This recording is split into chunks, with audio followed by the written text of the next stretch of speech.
So this, we did, so I think the key to this is we did several, and a lot of people don't spend the time to do this, but we did several different vectors of pull for her mid-face. And then, and really this is, I think, the key to using these silhouette lifts. And these are very different, by the way, than threads, because threads, they can go vertically with them and they don't do that much, so, and you need a lot of them. And when you pull them through, they're just a thick suture that now the only difference between the ones that are available now and the ones that are available 12 years ago, which we stopped using because they didn't work. They worked for a couple months and then they were gone and they were expensive. And the difference are two things. One is that the new ones dissolve, which is good, because the other ones would eventually sort of just spit out and they didn't do very much after 6 months. And all the studies showed the same thing. You got an immediate result and it was all gone by 6 to 12 months. So everybody, there's a little bit of discussion about how long it lasts. And you know, it was, but nobody claimed it lasted more than a year. So, and there was a good study published in Derm Surgery about this.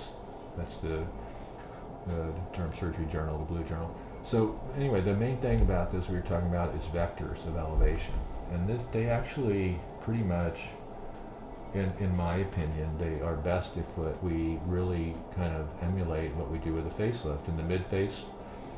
And this is how we sink too, because the musculature is pulling some of the aging ptotic subcutaneous tissue medially, and then gravity, of course, is pulling it straight down. And the combination is what gets us this deep nasolabial fold and ultimately a jowl, which she doesn't have. But I did circle this little bump, and this is sort of what becomes, not sort of, it is actually what becomes a jowl bump as we age. This sort of sinks down. And then when it gets to the lip, and this whole thing, a lot of people don't understand, this whole thing is the lower lip. This is your vermilion, and this is the white lip. But the musculature, the orbicularis oris and the depressor labii and inferior oris and mentalis are all pretty much stuck to the skin. So as we sink, it's not going to go farther because the skin here is attached to the muscle. So it starts to heap up here. Up here, this is free floating. There's no muscle attached to it. It's not really attached to the smas. So the subcutaneous fat and the smas are, you know, are sliding over the smas and down to this point where they can't go any further, and then ultimately someday when she's older it'll go over the jawline with the gravitational. But the swing is sort of inferior and medial, and so these vertical vectors are not really natural. And there was a time 10 years ago where everybody was doing these direct mid-face vertical lifts, and I mean, they're doing a percutaneous true mid-face lift where I use a loop and an anchor, and you have to have an incision here to really anchor it. And I've got 10-year follow-up on those mid-face lifts that I did with Greg Keller and Gordon Sasaki, wrote those original papers. They use two, and you don't really need two. We showed in a study we did with single point fixation and a proper anchor, which is a tiny little tube, better than a pledget. And there's some patents on that sort of stuff, but the lifting effect can last for many years. With silhouette, it is different. It's a device. It's different than the threads, which are just really little, you know, they're quite thick sutures, but they're barbed, so they have a diagonal slit in them. And they work. They work for a while. They're fast. They're easy. Dr. Karimi in SoCal has got them down, and I think as long as the expectations are managed, people can be happy with them, and those are really fast and simple. So that's a big benefit. Their downside, of course, is they don't last that long. Although it'll be interesting to see if there's some fibrosis as the suture dissolves, and some of that fibrosis is basically collagen deposition, if they do retain some better duration of effect than the original thread lifts. And I would give a shout out to Dr. Karimi because all the work he's doing with it, which is interesting. We'll just have to see what those long-term follow-up results are.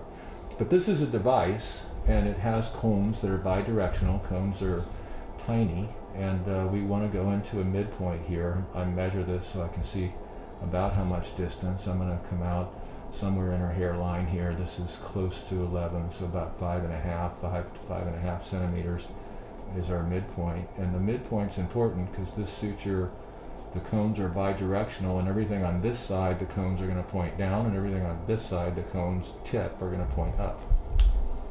And it's the same thing I did. This is all about vectors of pull. We did together a bunch of lifting here to see well, which way is the best vector? And for this, to take this weight off of here, you find those best vectors, and then you make your exit and entry points here. And they can diverge slightly. They don't have to be precisely parallel, but you get a little more lifting power or retention of lifting power, I believe, and this hasn't been studied, when you do parallel, twos in parallel. But that'd be a good thing to study. It'd be interesting to see, like looking at duration and things like that.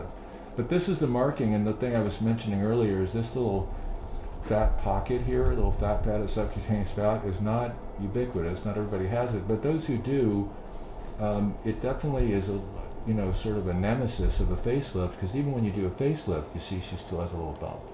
So I'm doing a facelift with my hand, and I'm even pulling the skin more than we would in a lift.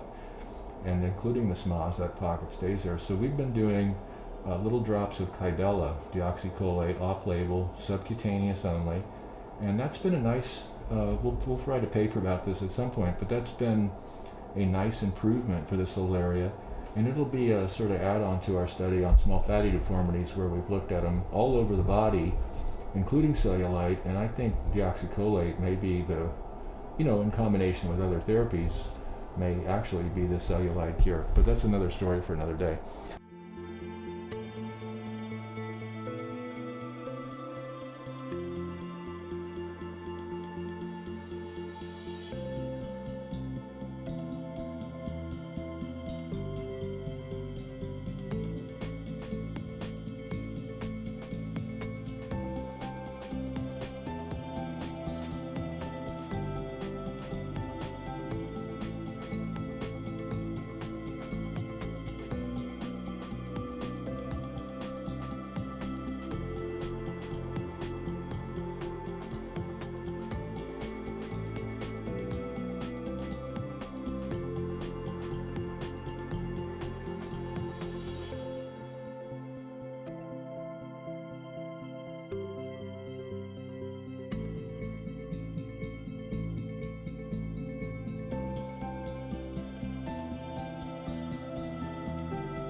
In the end, this is a very much come back out.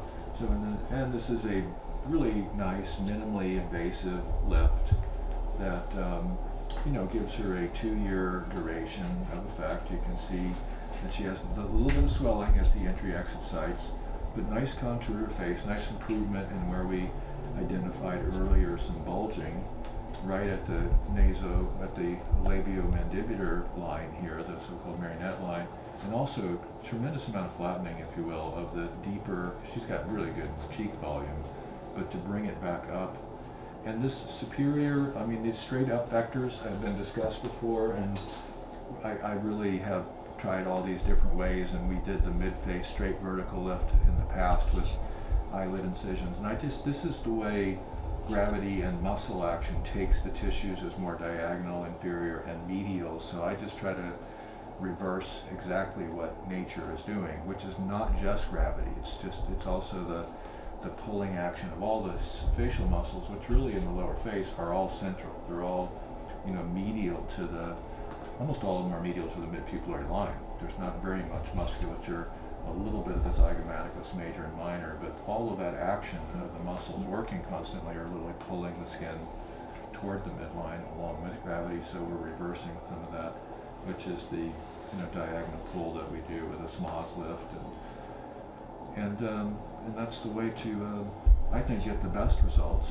And there's a lot of people using all kinds of different vertical lifting and diagonal and combinations and making angles, and for me it's keep it as simple as possible, and then once you get your technique down, I think it's the consistency of delivery of the so you can deliver consistent outcomes. You know what to expect. This is Dr. Maas on Looking Your Best.